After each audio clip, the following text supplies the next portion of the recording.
Today on Lead with Storytelling, I'm joined by someone who has been living and breathing stories all her life. Sister Allison Regina Gliot, FSP. Sister Allison has always loved reading and telling stories. The more fantastical, the better. She fell in love with Jesus while she was in college and made a bold, life-changing choice to join the Daughters of St. Paul right after graduation so she could spend her life with him.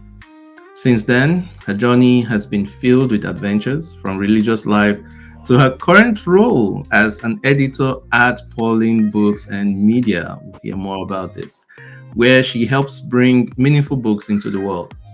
But Sister Allison doesn't just edit stories, she writes them. In her free time, she's been pouring her imagination into books for children and young adults. And today, we get to dive into her debut novel, The Curse He Chose, the first book in her In Aeternum trilogy. It's a riveting blend of urban fantasy and Christian drama, bringing together vampires, faith, and the timeless themes of grace, sin, and redemption.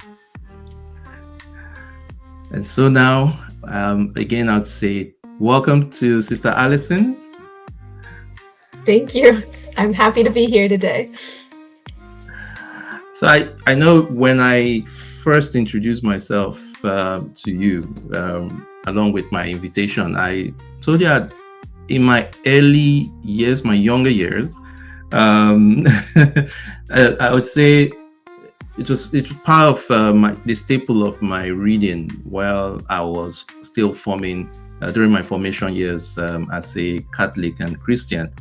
I had these booklets published by the Pauline Books. One of them was these very small booklets with poetry, and although I haven't checked, I hope those books are still in print. They might not be anymore. I was telling the sisters at breakfast this morning that I was going to be talking to you, and I was like, "Oh, and you liked our poetry and prayer books." They were like, "Wow, that was a long time ago." They were really wonderful. I mean, they had a good blend of very accessible poetry, but more importantly, very inspiring. And I believed then they had a wide reach and a wide appeal. And it's my earnest hope that it makes it comes back again and goes back into the world, into those new and willing hands. Yeah, it fits into our mission as Daughters of St. Paul to not only create good media, but also to help people learn how to interpret the media they already love through a lens of faith. So taking poetry and then praying with it and bringing it to God and talking about it as a way of kind of breaking that open on a deeper level, not just resonating in your mind or your emotions, but also deep in your heart and your will too. So yeah, it would be cool someday if we could do it again. Yeah, I'm looking forward to it. So you've always loved fantastical stories. What first drew you to write this space? And I mean, why vampires? Why vampires? Well, actually, I have to admit that I did not see myself as being someone who would write vampire books. I definitely read them a lot as a teenager, especially. And liked the stories sometimes, but there were different tropes and things that I really didn't like that I saw in those YA books that I read when I was a young person. And as I got older, you mentioned that I was in college. That was when I started exploring religious life, getting closer to Jesus, and then I entered after college. But I went to the Catholic University of America in Washington, D.C., and all of my friends were theology nerds. We studied theology together, but we also liked kind of different pop culture things like sci-fi and fantasy. And so we actually got into numerous conversations about the theological implications of vampires and, if the Eucharist is the body and blood of Christ and vampires subsist on blood, what would happen if ... and kind of thinking about those types of things. But I think that the actual inspiration for the story didn't start until I was actually already in religious life. I was a postulant, which is our first stage of formation as Daughters of St. Paul. and it was Advent. So I was praying to Jesus to try to ask him, what do you want me to do this Advent to prepare for your coming at Christmas? And I was thinking, oh, maybe I'll read a spiritual book or spend some extra time in chapel. And he was like, well, I've got this vampire story to tell you. And I was very much like, wait, what? Like that's not an Advent type of thing. But I really just felt him very insistent in prayer, like, no, just try it, give it some time and effort and see what happens. And so I did write the first draft of the story during that Advent and Christmas season. And I was astonished at how much it helped me in my faith life, in growing closer to trusting God and working through some different things in my prayer life that I hadn't known that I needed to work through. And the way that vampires were able to create kind of a spiritual lens on the story that helped me see certain things in my life more clearly through that fictional way of looking at things. So it was something that really helped me a lot in my spiritual life and was a lot of fun to write too. Like, it's a vampire story. There's a lot of fun action things going on in it too. But I was hopeful that it might be something that could help other people too. And I did feel Jesus then inspiring me later, like, okay, well, you did this for you, but it wasn't just for you. It's going to be a story to share with others. And so that's kind of how I ended up with vampires. I thought it was odd from the beginning. Like, I'm a nun, I can't write vampire books. But Jesus doesn't like to do what's always been done, and he is very creative in all of his ways, and ever ancient and ever new. And so he pushed me into that newness a little bit, and it's a new area for me, but something I've been enjoying very much.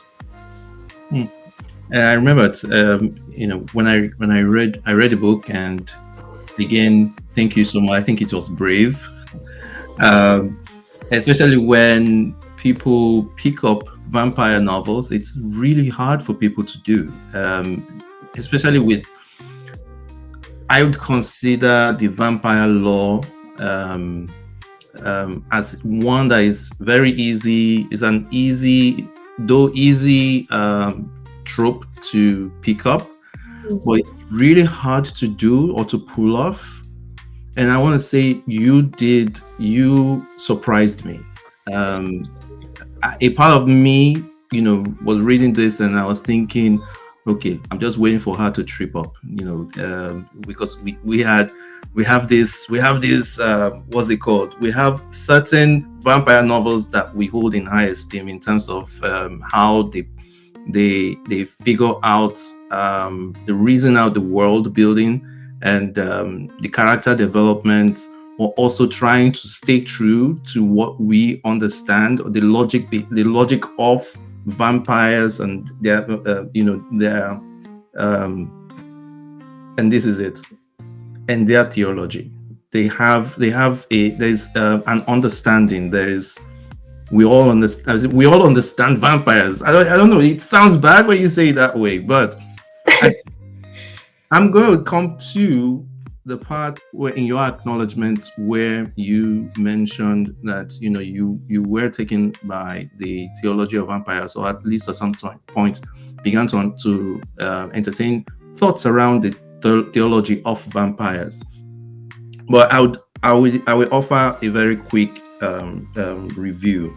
I think one of the most interesting things about your book, and why I said it was very brave, was that you took on the challenge of presenting this ageless law of vampires, or age-long law of vampires, and gave us a very compelling story or message, preferably the message of redemption in those through that shell. You did it well. In the beginning, when you begin to read this book, you begin to understand that in many ways, in all ways, Christ compels us more strongly than the compulsion of the flesh. And one of the beautiful things that you did throughout the book was not to over romanticize the occult. And to me, that was when I said I was reading and looking for ways that you may be tripped. It was really really asking myself at every point in time, What were you glorifying when you spoke of a thing, when you spoke of a character, when you spoke of vampires generally, when you delved into the laws behind the world that you built in the book, and also what we're also looking forward to in the books to come. So again, kudos to you. It was a beautiful read. I enjoyed it, and I'm sure that everyone who comes across it too will find so much joy after reading it. Thank you again. Oh, thank you so much for that thoughtful review. I'm like always astounded when someone reads something that I wrote and thinks about it really hard and integrates it into their lives. And like, to me, that's an honor as an author, because up until now, this has just been a story in my head and characters that only I know about. So to be able to share that with others and also have it kind of making a difference in their life has been very exciting to me. Great. So now to the hard question. What is the theology of vampirism, or what are the theological themes in the vampire lore? Yeah, so I think that if you're looking at vampire lore in general, a lot of the historical view of vampires has it kind of built in already, that a lot of people thought of vampires as someone who was an evil spirit coming back from the dead and possessing a dead body and feeding on other people, or a demon possessing a dead body and kind of reanimating and feeding on others. And so historically, a lot of times the solution was, okay, we need holy water, we need consecrated ground, we need to call the priest and have an exorcism. And you see that in different older vampire stories, like Dracula is one of my favorite examples, the original Bram Stoker novel, where the Eucharist is actually very instrumental in Dracula's downfall. And crucifixes, for example, are something that is real protection against the evil that is a vampire, because it's considered to be a diabolical evil, a demonic evil. And so God is the remedy for that supernatural evil. You need a supernatural good to overcome the supernatural evil. But I've noticed that in a lot of more modern vampire stories, not all of them, but especially in the young adult scene, sometimes those religious underpinnings are completely kind of washed out. Like, they don't necessarily talk about those bigger questions of like, what is the origin of a vampire's power? Like, is it something demonic and dark? If so, maybe the way you defeat it is not through faith or through prayer, but through some kind of more natural means, or through special weapons or something. And a lot of times that bigger question of like, what happens to vampire souls, or what are our souls at stake when vampires are around? Those metaphysical questions and faith-related questions often get glossed over or not really brought up at all. But to me, that's like the essence of really where the original vampire stories were. And so in the way that I talked about vampires in my stories, I really wanted it that lens of faith to not be lost. And I didn't follow all of the traditional lore. Like, in my story, vampires are not like reanimated corpses possessed by demons. The way that I'm thinking of them are as humans who have rejected God and their humanity to the greatest extent possible, so that they are as close to a demon as a human could ever get. Like, rejecting God to that extent, and everything about what it means to be human, to live and to love. And that's what makes you undead. It's a choice. It's not something that can be done to you by accident or without your knowledge. It is a process and a choice to embrace evil on that deeper level. And because of that, there's a lot of room within the novel to really work with these questions of like, what is evil? What is our destiny as humans? And you can learn a lot about what our destiny is as humans by seeing what it looks like to completely reject that destiny. And there's some interesting ways that I was able to especially bring in the sacraments of the Catholic Church, especially like baptism as the sacrament of spiritual birth, rather than this kind of fake immortality that vampirism offers. But like, we're really looking for death and new life in Christ, and that type of eternal life, not the just not dying kind of immortality. Or the Eucharist with the body and blood of Christ, that instead of feeding on others and hurting others in order to survive the way that vampires do, we're called to feed on the body and blood of our Lord with this supernatural life. And when we do that, we don't turn Jesus's body and blood like into our own. We become him, like we become what we eat in a very real way. And so I loved being able to bring that into the story in meaningful ways. And just because vampires traditionally and in my stories have a very keen sense of the supernatural, of like knowing when something is blessed, knowing when something is consecrated, that was also a really fun opportunity to be able to share with readers, like, yeah, things that are blessed, like that actually makes a difference. Or your prayer, it actually matters. And you can see it in the way that vampires react, that the prayer is real and it's doing something, because for them, it has a very different effect than just talking at a vampire. Like praying at a vampire is gonna have a real consequence for them because of the evil that they've embraced. So unlike all of those different layers, I was able to kind of bring in that theology into the story and in the way that I was treating vampires. It's beautiful. I also recognize that, you know, it runs in tangent as well to theology of the body. I mean, just, you know, to your point about vampires having a keen sense of what is, you know, blessed, even in our faith and in the practice of the faith itself, and even in consuming and in the consummation of the sacraments, we are blessed. And so, you know, we, in a way, our bodies are being transformed. And I saw that happen even in the novel, in areas where Lizzie was, you know, in great danger. The vampires were the Kingslayers, the Slayers. They were scared to approach her. Yeah. And it was one of those buzzy moments when you're reading that and you're like, oh man, yes, this is really happening. You know, in a more cinematic interpretation or adaptation of such scenes, you would maybe be seeing some, you know, fairy dust around her, or some, you know, lights around her. And it was a joy to read. And I want to thank you again for bringing bringing these expressions, you know, on the page. But that brings me to my next question. How much, seeing as how Lizzie relied on her faith in many moments throughout the book, in, you know, times when she was in danger, how much of her experience or her faith, or, you know, while you're writing that character, are being drawn from your experience, your own experience that you are bringing to the page? I think that all the characters that I write, I'm drawing on my own experience in some way, because I can only write what I know about. I mean, I can use my imagination and try to think about other things too, but I think for Lizzie especially, I was at first portraying her as she's got it all together, she trusts God, and that's enough, and that carries her through the whole story.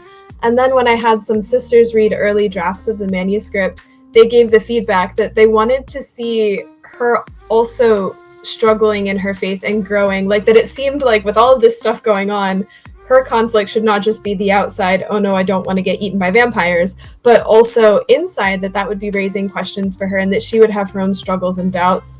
And so they kind of challenged me to think about, like, okay, well, what kind of spiritual journey could Lizzie be on that would be complemented through what's going on outside in the story? And as I started to reflect on that and pray, I was remembering a lot of my own experiences that I had in formation with the Daughters of St. Paul, where I had to come to a lot more self-knowledge than I had before I entered the convent, just in getting in tune with my own emotional life, of what was really going on inside of me. And in prayer, being more honest with God about not just like my good feelings or the things that I felt I was doing well in, but also those more difficult sides of me and those parts that I was still working on, like all of those rough edges. And without spoiling too much, there's a scene in the book where Lizzie kind of reaches a crisis point in her faith, where she realizes that like God is pushing her to trust him in a way that she never has before, and that really scares her. And it makes her angry because she feels like, God, I've trusted you all this way. I've done what you wanted all this time. Like, shouldn't you give me what I want now? And she doesn't know how to deal with her negative emotions in prayer. Like, she's afraid that that's something that is going to drive her away from God or stop her from moving forward in her faith. And she has this experience with God where he really reveals to her that she can't feel anything that's going to make him stop loving her.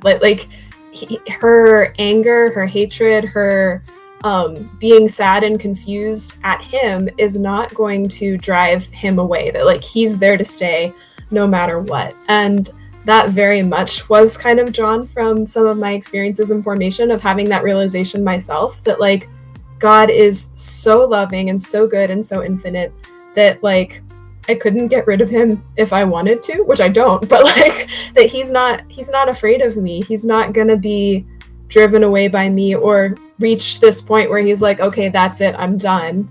That no matter where I am in my faith journey, like I can be honest about who I am and what I'm feeling, and God can take that and then he can use that and we can grow together. And most of the times in my life when I've had major breakthroughs in my relationship with God was after I kind of lost my temper, got really mad at him, we had a big argument, and then after that I was like, oh, now I get it, and I could move forward. And so I think that is something that Lizzie experiences in the story that does reflect my own journey. And it's something in a lesser way too that Christopher also is going through as the vampire character. Like he's not as familiar with God yet or what prayer is, but he feels that he's done so many terrible things in his life and on death as a vampire that like he can't possibly be forgiven. He can't possibly accept God's mercy, or it's too good to be true. Like how could God be reaching out for him? And that is also something that he has to learn how to have the humility to accept and to take that risk to trust in God's mercy and love for him. And that is also something that I have had to go through. I've never been a vampire. I feel like I should give that caveat. I've never eaten people or killed lots of children or anything like that. But I definitely am a sinner in need of God's mercy and have felt that very acutely throughout my life, and have sometimes let my guilt get in the way of accepting God's mercy. And that is something that as I continue growing as a human being and learning more about my faith and really coming to trust in God's love for me and his infinite mercy, that like I don't want to let that guilt get in the way. Like I want to trust that when he forgives me, I'm forgiven. And when I can do that, it's so freeing. And so it's hard for me. I figure it's hard for a lot of people. It's really hard for Christopher because he has so many bad habits built up. But I think by seeing that spiritual journey, you get a little bit of a taste of that, like, yes, this is a fictional story, but the way that God acts in this is real. The way that he's reaching out to us is real. I want to thank you for that because, yes, sometimes, and this is the power of stories, the power of storytelling, that, you know, while we are being immersed in the world that the writer has created, it's easy for us to forget that, you know, it's not real. However, the feelings that we have, the feelings that, you know, being transmitted, they are real. And the messages are also true without, you know, without this being discounted. A big question that your book raises is anyone beyond saving? How do you let me, would I frame this? How does your book wrestle with this in the light of, you know, the Christian understanding of grace? I think by using vampire characters that are so far gone, like people can look at that and be like, wow, that person is really evil and bad and seems completely unredeemable. Like by having a really extreme example, and then by seeing how God interacts with even those people, it helps us kind of have the distance in our own life to look at it a little bit more objectively, because it's not like my friend or me that I'm thinking about, it's this fictional character. So you can kind of do this imagination exercise to think about it. But by taking the extreme, it's kind of pushing to the limits of like, what do people really deserve? Or like, should we get what we deserve? And does God give us what we deserve? And should he give us what we deserve? And all of those difficult things to grapple with. I think that my answer and the answer of the Catholic Church is like, is anyone beyond saving? Like, while we're still alive, while we still are making choices, no one is beyond that saving grace of God. But God respects our free will to the point that he will give us what we want in the end. Like, if we continue rejecting him, if we don't want him or his salvation, we can go to hell. Like he will let us do that. He will let us get away from him, in a sense, in the eternal afterlife, if that's what we choose. And that's kind of hard for us to wrap our minds around, but that's an act of love, his infinite respect for our freedom, that he wants us to choose him and he wants us to be able to love him freely. And so I think that you see that in the vampire characters, because while Christopher is an example of a vampire who's kind of questioning his life choices and maybe showing more of an openness to God that's very new and scary to him, most of the vampires that you see in the story are bad. Like, they are not in that place of questioning. They love what they are. They love the evil that they've embraced. They have no regrets about that. And that is something that it's like, okay, well, when those characters die, Lizzie is very upset by thinking about, like, well, what happened to them after they died? Like, after living this terrible life and making all of these terrible choices, and now they're dead, like, her getting really upset about that.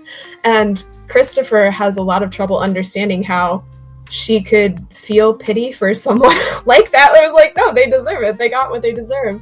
But she, as a Catholic and as a very compassionate person, is sad that they couldn't change, like, knowing that things could have been differently for them. They could have chosen differently, but they didn't. And now this is where they are. Like, the only thing that she can do is kind of trust them to God's mercy and let God handle it, and just have to live with not knowing what happened to them. And I think that that's something that, I don't know, for me, I also grapple with. Like, I pray for lots of people as a sister. That is one of the things we do every day. We pray a lot, and a lot of intercessory prayer. But we can't make the choices for others to choose God, or to choose to do the right thing in their life, or to choose to move towards heaven. Like, that has to be their choice. And God leaves us that freedom, and we have to leave others that freedom too. And so to me, it's one of those things where I think about, like, okay, I am called to pray for everyone, to try to get everybody to heaven, to try to help people see why God is worth loving and why you want to follow his will in your life. But at the end of the day, it's your choice and it's their choice. And I have to be at peace with that, and then trust that God is with them and taking care of things and working even when I can't see him, and kind of let that rest. So maybe writing this book in a way is me also grappling with that question in my life through a fictional story where they are fictional, so I don't have to worry as much, but kind of seeing how that plays out in the extremes really helps me. A character that comes to mind when I read Christopher is Louis from Interview the Vampire by Anne Rice, and he is a character that is moved by guilt and lives in denial, of course, in eternity to eternity. Lives in denial of who he is, and grapples with his nature and his nostalgia for his human nature, his previously grace-filled nature as a human, and all the ways that he denies who he is, starving himself and whatnot. And when I read about Christopher and the ways that you have molded him, it brings me to wonder. I know young readers will find this book really immersive. But I want to ask, how do you build, or what's your approach to world building in a way that you make it thrilling and yet spiritually resonant to young readers? I think that for me, the way that I write, like my spirituality is very integrated into the way I see the world, just naturally. And so I don't know if I could tell a story that didn't have God in it, because anytime I'm creating a world, it's like, well, yeah, it wouldn't exist if God wasn't in it. And same with looking at the spiritual lives of the characters, that like, yes, there are things that we do on the surface level, or just looking at our social relationships, or like our emotional life, or the things we're thinking about. But all of us also have this spiritual dimension of our lives as well, that we're either moving towards who God made us to be and the destiny he calls us to, or away from it. And all of our choices impact that. And so I think because that's the way that I see the world, it also gets folded in naturally to my characters and their struggles. I have to confess that I am not someone who plots a lot of things ahead of time. Like I generally, I get to know the characters and I'm interested in their stories, and then I just stick them in a scene and see what they do.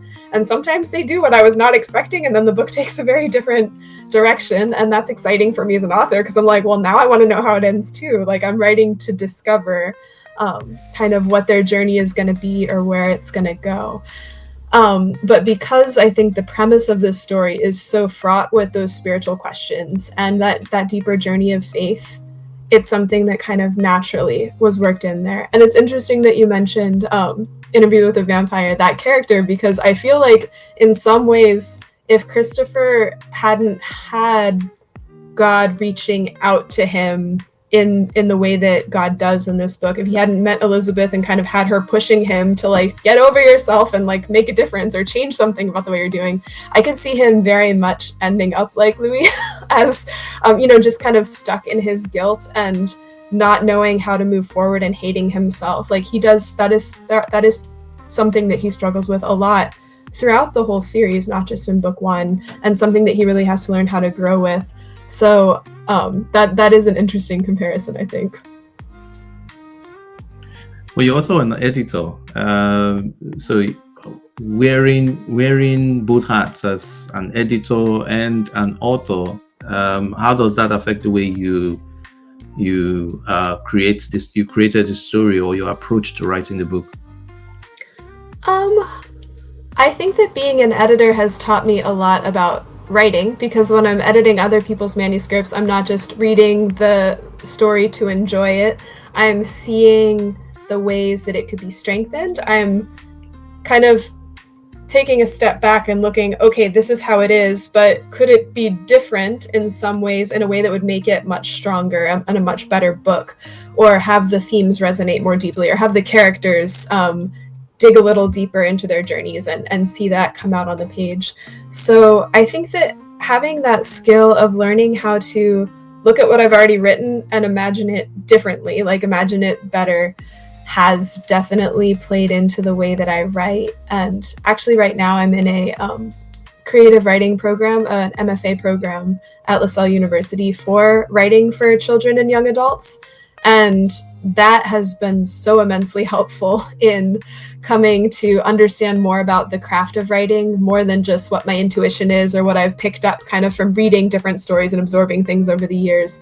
Like actually studying it in an intentional way has really opened my eyes to a lot of ways that like, oh, I kind of felt like this wasn't working before, but now I know why it's not working and I have ideas for how to fix it. So all of that I think has helped me learn how to be a better writer, and to realize that everything I'm writing is for, well, I mean, it's for myself when I'm writing it, like I enjoy doing it, but it's for the reader, like having the reader in mind of really what's coming across on the page. What are they going to be getting out of this? How are they going to be engaging with this story and wanting to see it like unfold? And that's something I also keep in mind as I'm writing, that I'm not just doing this for fun. I'm definitely not doing it to make money. I took a vow of poverty, so I don't have any money, but it's for the good of the readers and for their own faith lives and for their own edification and entertainment and all of the good things. And if it can help them grow closer to God or rethink maybe some aspects of their prayer life or of the way that they're living in a way that changes them for the better, like, praise God. That was my hope and prayer as I was writing it. So I know that the trilogy walks on, or is really about walks around the themes of grace, sin, and redemption. Now, without giving too much away, can you give us an indication of where the next installments might be leading? Don't give too much away. I'm not going to give too much away because nobody knows books 2 and 3 except our publishing house right now. So in the next books, you continue following Christopher and Lizzie on their journey as they're kind of learning more about Christopher's past, especially, is what starts to unfold, and the ways that his past is still affecting the present, sometimes in very dangerous, unpredictable ways. And another character that you'll get to see a lot more of in books 2 and 3 is the Shadow, who is kind of the loose cannon vampire that nobody really knows what he's up to in book 1, and he's pretty unpredictable in whether he's going to help or hinder. And he's a character that I didn't really know what he was up to either when I was writing book 1. And he just kind of disappeared at the end, and I was like, oh, wonder what happened to him. He probably died. I don't know. But I had one of my friends who read the book early on was like, well, where is he? What happened? Like, what's going to happen to him? I'm like, I don't know. She's like, well, you're the author. You should figure it out. Like, okay. So that got me thinking a little bit like, well, what was he doing? Where did he go? Where is his mind at by the end of book 1 after he's witnessing all of this stuff, but he is in a very different place from Christopher and does not hold the same priorities at all. And kind of seeing like where he would go is also something that is very fun and interesting for me in books 2 and 3. Well, it's really interesting, isn't it? I mean, and almost paradoxical to say an author doesn't know, which I can understand. We do. An author doesn't know, besides the, how do we say it? Maybe the logistics of the book writing, knowing exactly the idea of what book 2 or book 3 should be and will be when it's done. But in terms of knowing exactly at any point in time about 100%, about any character, the writer actually says genuinely that they genuinely don't know. And yeah, I don't know everybody writes like that, but that's definitely how I write. I didn't know how book 3 would end until I wrote it, and then I was like, oh, cool, okay, that's good. But I mean, that's for the first draft. Then you have to go back and revise it and make sure that it's all cohesive and works together, and that the things that you started got finished somewhere, and that it all like works together. But yeah, I think when the characters surprise me, it also helps surprise the readers, because if I didn't know that was a plot twist coming, I hope you guys don't know either. Okay. So what do you hope young readers, especially those navigating doubts, fear, and questions about belonging, take away from Elizabeth and Christopher's journey? I think that something that I've already been hearing responses from readers that I'm really grateful for, and I hope continues, is some people reaching out to me to say that they actually decided to be honest with God in prayer for the first time ever, like to really be themselves with God and to trust in His mercy, and trust that no matter what they had done in their lives or where they were coming from, that God would love them and wanted to have a relationship with them, and seeing that they could have a home in the church, that how much the sacraments really matter and change our lives. Like, those are all hopes for me. But I think another thing also is just to look at Christopher and Lizzie's journey. And I mean, this is only book 1, but by the time you read all 3 books, kind of realizing that like life is pretty long and you have a lot of choices to make. And so even if you messed up really badly at some point, or you're feeling in a really hard place right now, that like life is going to keep on going and things will change and they can get better, and to just have that perseverance to continue hoping and trying your best to be a good person and to love others and to trust God, and leaving yourself open to love and to the grace that He's going to give you. Like, that so much in your life can change. Like, to not be trapped by your circumstances is something that I really pray that my readers can walk away with. Thanks for that. I have a last question, which is, I mean, I would normally just ask outright, what books did you read in research for this?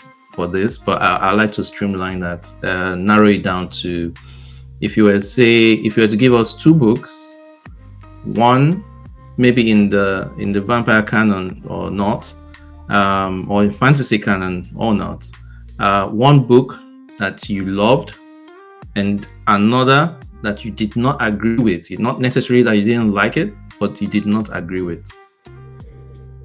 That fed into writing this book, or just in general? Maybe in general. Hopefully it will kind of overlap. I can start with a book that I disagreed with. But it's not really one book. It's the Twilight series, I think, is one that really shaped me a lot as a young teenager. Like, I loved those books when I read them when I was like 14 or 15 years old.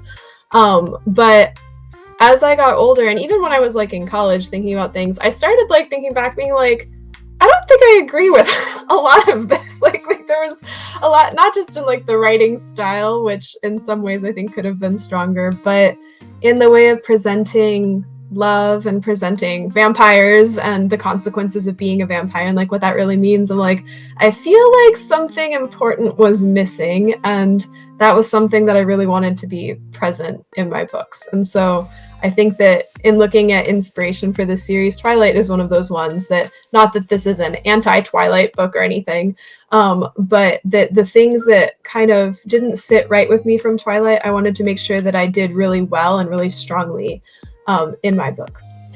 One that I do love, but it is not necessarily like directly feeding into this story, is a manga actually called The Case Study of Vanitas by Jun Mochizuki, which is about vampires.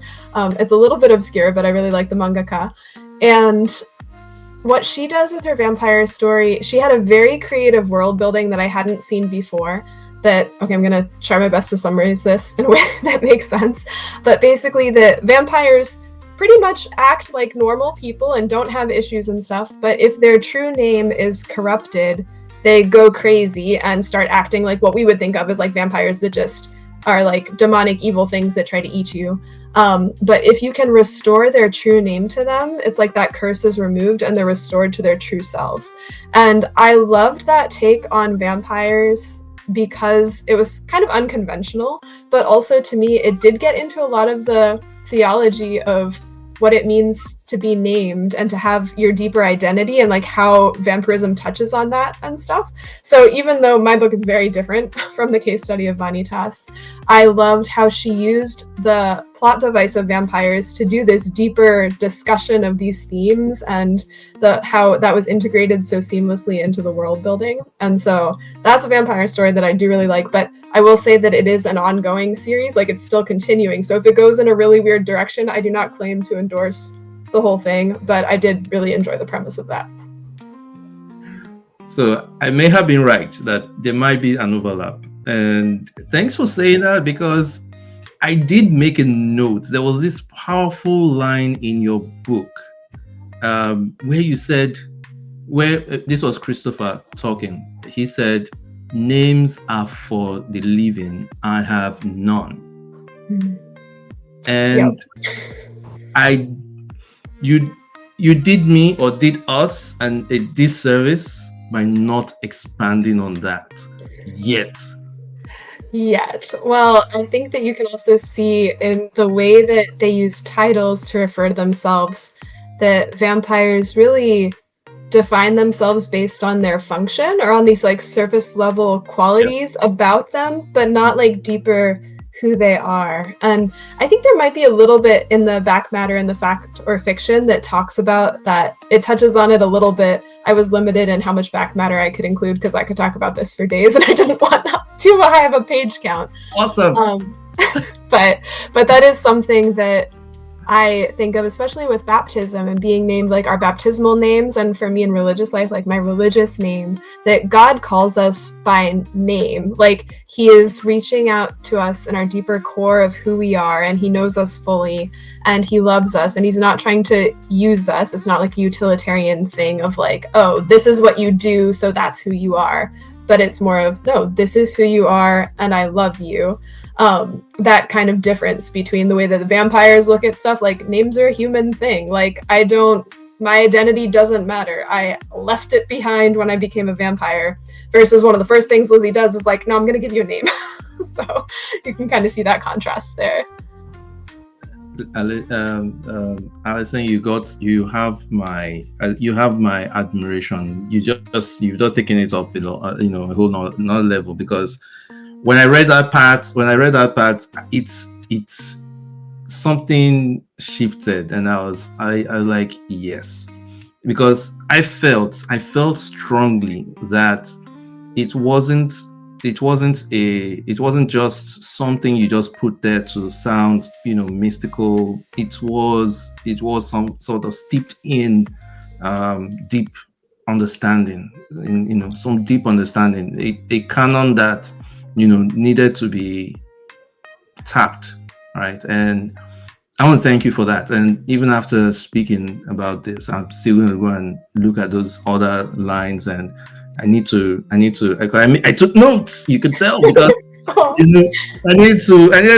was like, you're doing something really good with this series, and I want to be sure that I got the full benefits of this story. And I'm so glad that you said this, because if you didn't have an answer, I would have to bombard you with emails and said, nope, you said this.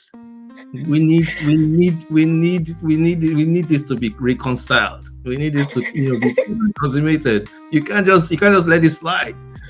But thanks again for that, and I'm really reassured, and I'm sure that the next books in the trilogy are going to move people. And again, thank you so much for taking on this very brave and very touching story. And and I really encourage everyone to get a copy of it, and digest, and meditate, because I think in a big way, while on the surface, I tell people, storytelling is, all about identity. It's all about healing. It's all about enlightenment. Really, at the heart, it's a spiritual exercise. For me, it is. It's the lens through which I see the world. It's the lens through which I understand people the more, understand places, understand history, and best of all, even understand myself. So again, I'm always grateful, and I'm grateful to you for sharing a story that actually uplifts and adds, and not subtracts from from my time, or from or from my sense of self, or sense of truth. Thank you so much. Yeah, I just wanted to share really quick that when I was writing it, I think I had just finished writing it and was like, wow, cool, that was great, a lot of work, but I'm glad I'm done now. Jesus was like, okay, now you have to start praying for the readers. I'm like, what readers? Like, I'm not going to show this to anybody. And so he was like, nope, this is an act of trust. People will be reading this someday. You need to start praying for them now. And so from that time, like, it took years for this to come out. I think I first started writing it in 2018, and it didn't come out until this year for various reasons. But all that time I've been praying, and I ask you also, please, to pray for me, but also to pray for the other readers of this story, because I feel like God can do so much with us when we're open. And sometimes reading a story like this just opens that door just enough that God can get in and keep working in people's lives. And that would be like my greatest joy if he could use this story to touch others in that way. Awesome. I will do. And I will do. Thank you so much, Sister Alison. And now for the rapid fire questions. Are you ready? I don't know. Am I? Is that a question in the rapid fire? Did it sound like a threat? It wasn't meant to be. Don't worry. You're safe. You're safe. Okay. Favorite book you loved as a child? Narnia. Ah, okay. Which one? All of them? Well, I love all of them. My favorite is The Horse and His Boy. Nice. Okay. If you could co-write with any author, living or dead, who would it be? Jesus. Ooh. Did he write? I mean, he's the author of the Bible, right? He's the Word of God. Man. Oh man, just trying to trip you up. Okay. Okay. Coffee, tea, or something else entirely when writing? When writing, I usually just drink water, but I do like decaf teas of varying sorts at other times in my life. What's one fantastical creature you could love to write into a future book? There might already be a book I'm working on, but Phoenix. Nice. In one word, how would you describe the curse he chose? Okay, that's a really hard question. In one word. Compelling? Nice. Which might be a pun based on something in the book itself. Fair enough. Fair enough. If I needed a word to promote, I'd probably go to your PR, your publicist. Yes, yeah, please. Sister Allison, it's been fun. Thank you so much for your time and for the gift of your words in this book. And I am looking forward to the next installment. Please don't let it take 3 years before we see another one. No, it'll be coming out, I believe, in January of next year. And then book 3 will also be coming out next year. So we don't have the dates completely finalized yet, but you will get it by the end of next year. You should have the whole series. Awesome.